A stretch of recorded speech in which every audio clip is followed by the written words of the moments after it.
where we see a lot of destruction. So all those pictures that we saw at first, all the pictures of the places that were destroyed, that was because of the storm surge. So I want you to stand up. And for the storm surge, we are going to pretend we are these huge waves, huge, huge, huge, and we're going to come down. Huge, huge, huge waves. And that is your storm surge. One more time. Let me see. Big waves. Good job, Jay. I love it. Okay. Sit down. I think this is funny.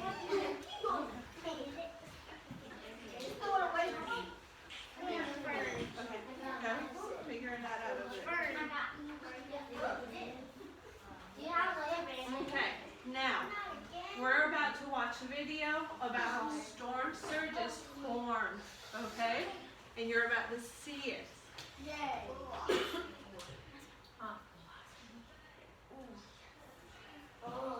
Extremely dangerous Hurricane Florence continues to close in on the southeast United States, and it will carry with it significant storm surge and... Hold on. Press what?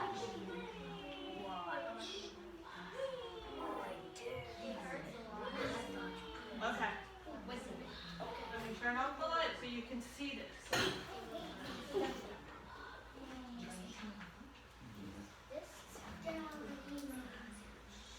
Don't talk so you can hear what he's saying, okay?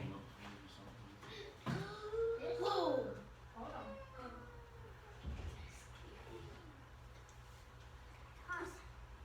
Extremely dangerous Hurricane Florence continues to close in on the southeast United States, and it will carry with it significant storm surge and life-threatening inundation.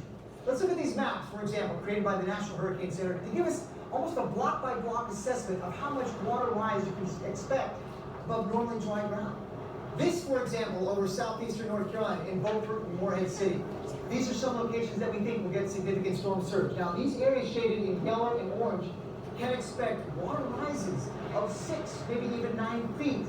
That's going to flood many of these locations downtown. But it's more than that, because this is not just going to be a coastal phenomenon.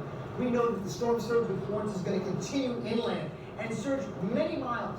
For example, in Newport, North Carolina, significant inundation, water rises above 9 feet nearby, and even farther west than that, this storm surge will find its way well inland. So let's now have a look at what that might be like. For example, we know Florence is going to bring 1 to 3 feet of inundation across many locations. That certainly is enough to knock you off your feet. It can definitely stall cars out and even carry cars away, and certainly flood many of the lower levels of structures. But we know Florence is also going to bring water rises well above that, perhaps up to 6 feet. Now, 6 feet of water, imagine that. That carries large objects in it, like cars, for example, that can act like battery rams and enhance the damage that would otherwise be. And also, we know that can flood the lower levels of many structures. We also know that Florence is going to carry with it likely storm surge well above that, perhaps 9, 10 feet, maybe more. That will totally cover up one-story buildings and structures, leaving them underwater, and certainly pose a risk to many. There are very few places that are safe when the water rises this high. So please, follow the advice of your local officials and heed the evacuation warnings, and of course stay updated on all the latest forecasts.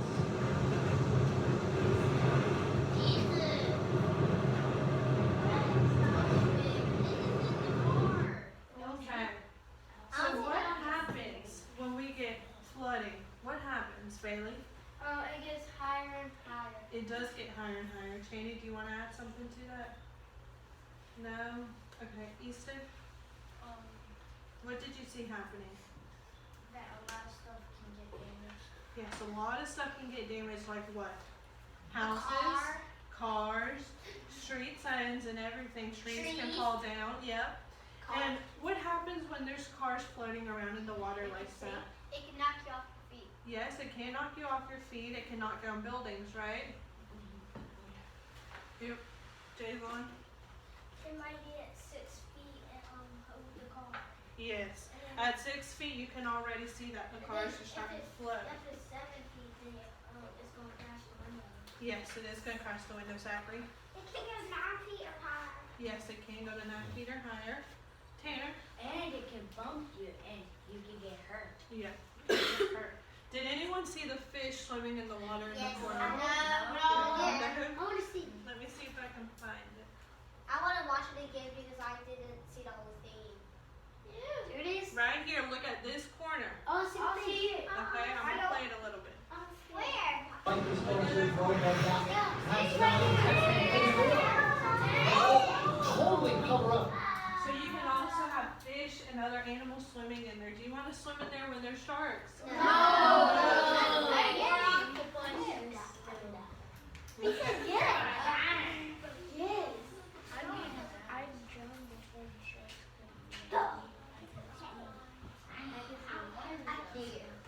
Okay, so now we're gonna talk about the categories of hurricanes. There can be how many categories? 5. Which one is the most dangerous? 5. Why is it the most dangerous? Because the trees are knocked down and the higher. Right. Your trees can fall down, the waves are higher, and it can destroy your house. Jason? It might be like feet tall, but it might crash the whole house and the trees down, even your vegetables. Yep, even your vegetables. If you have a hurricane that's category 3, 4,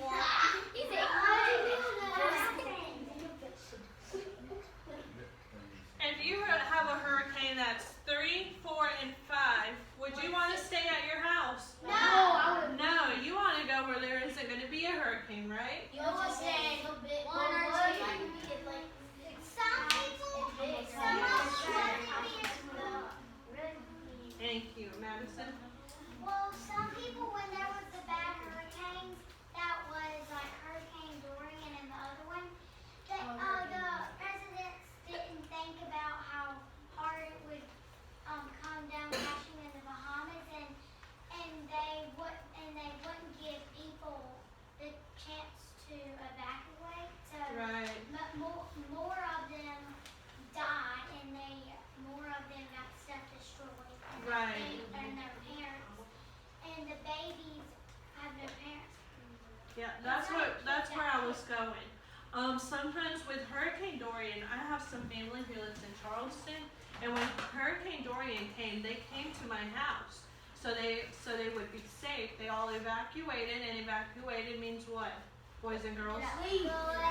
To move away for a little while, to leave that place, right? So they evacuated Charleston, and they came down to our house actually. You know. So the weather forecast that you saw was for Hurricane Florence, and that hurricane happened last year. It was a category 4, so it was right here. Do you want to be at your house while it's happening and you know it's going to come hit you? No, because it's destroying everything, right? Like it was like. Its wind speeds were of 137 miles per hour. The fastest you can drive on these roads is 55 miles per hour. Now imagine 137 miles per hour. That is really fast, and that was the wind speed. That can knock you off and carry you away, can't it? And do you know how many people died in Hurricane Florence? How many do you think? Over the 1 million. No, not over 1 million.